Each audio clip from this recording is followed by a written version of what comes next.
मेळघाटमध्ये रस्त्यांची बांधणी कशी केली याचा किस्सा केंद्रीय मंत्री नितीन गडकरींनी सांगितलाय। नागपुरात अरुण बोंबिलवार फाउंडेशनच्या वतीने दिल्या जाणाऱ्या पुरस्कार सोहळ्याप्रसंगी गडकरी बोलत होते।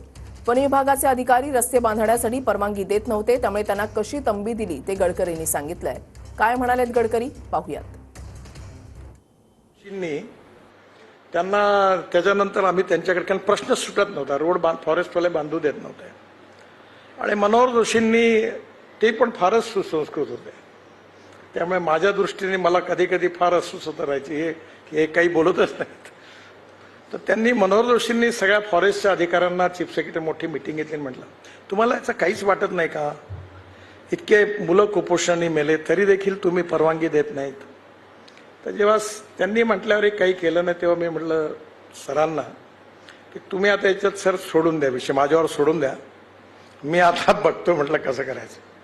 मी सगळ्या फॉरेस्ट ऑफिसरला सांगितलं, म्हटलं माझा चुकून मी राजकारणात आलो, मी माझ्या युवा याच्यात नक्षलाईट मुवमेंटमध्येच गेलो होतो म्हटलं, पण पुन्हा एकदा जाईल आणि तुम्हाला गोळ्यांनी फोकल्याशिवाय नाही राहणार म्हटलं। आणि त्यानंतर मी फॉरेस्टवाल्यांना जे जे काही केलं ते मी आज सांगू शकत नाही।